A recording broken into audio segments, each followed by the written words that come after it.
Diary of a Wimpy Kid, Old School, by Jack Kinney. As part of the electronics free weekend, everyone's supposed to come down to the town park tomorrow for a voluntary cleanup. But it's going to take a lot more than one afternoon to make a dent in that mess. I was planning on just relaxing and reading comic books on the couch all day, but Dad said, "You should take advantage of all the foot traffic." He said, "When I was a kid, my friend and I opened a lemonade stand and earned enough money to buy them each a new skateboard." I said I thought a lemonade stand was a great idea. Dad surprised me by handing over $20 in seed money to help me get started. I knew I needed a business partner, so I called Rowley and told him to come down.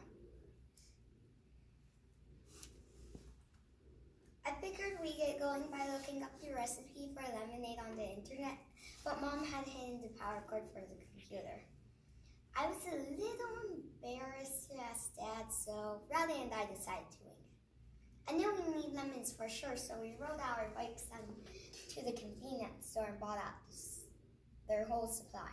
Once we got back, we weren't sure the exact number of pitchers to put in the lemonade, so we went on the high side just to be safe.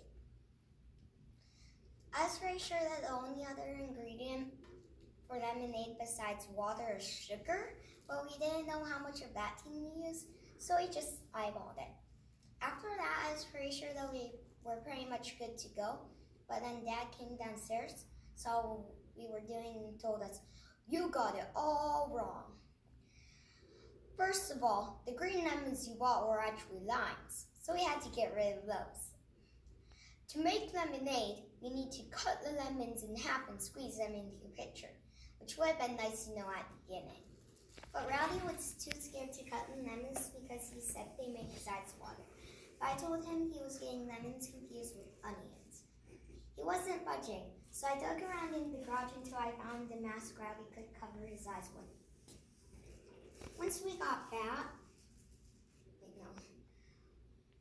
once we started cutting the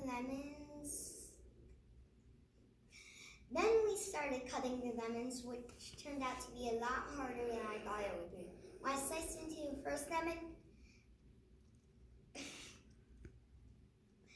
I got a shot of juice right in my eye. It stung like crazy and I could barely see.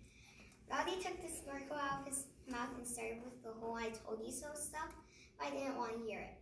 Once I got my vision back, we cut the rest of the lemons and squeezed them into the water and set up our stand on the sidewalk.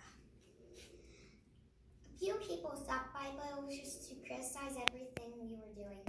One lady told us that we needed to stir the lemonade to mix the sugar in better. But even after we did that, she wouldn't make a purchase. Another guy who tasted our lemonade complained that it was too sweet. The next few people said the same thing, so we dumped out half the pitcher and added in more water. But people didn't like where we got it from.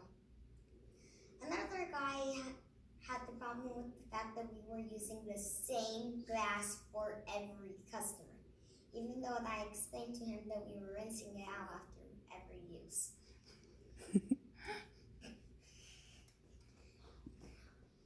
We got tired of sitting out in the hot sun and decided that our lemonade stand would work just as well as a self-service. So we put it in a jar out where people could pay for what they drank. But the second you set up an honor system, somebody's got to go in and ruin it for everyone.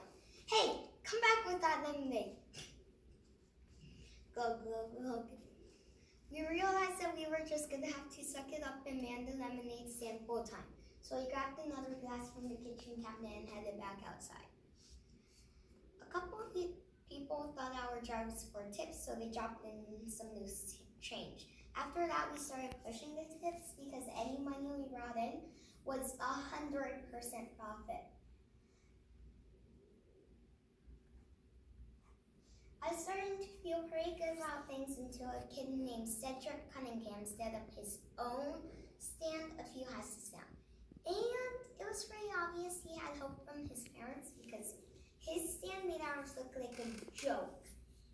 He had balloons, bands, paper cups. He had it all. I was a professional though, and I wasn't gonna take a little business personally. So I offered Cedric $2 to take his stand down, and he agreed to it. But 1 minute later, he set up his stand again, this time directly across the street from us. I was getting pretty annoyed because we were running out of lemonade, and I knew Dad wasn't gonna hand us any more money for ingredients. Then I realized if we sold water instead of lemonade, we would save ourselves a lot of hassle. Plus, it was pretty obvious that Cedric had cornered the lemonade market, especially after he posted his new sign saying, "Help me buy medicine for my sick kitty," which I'm pretty sure he doesn't even have a kitten. So now we're doing energy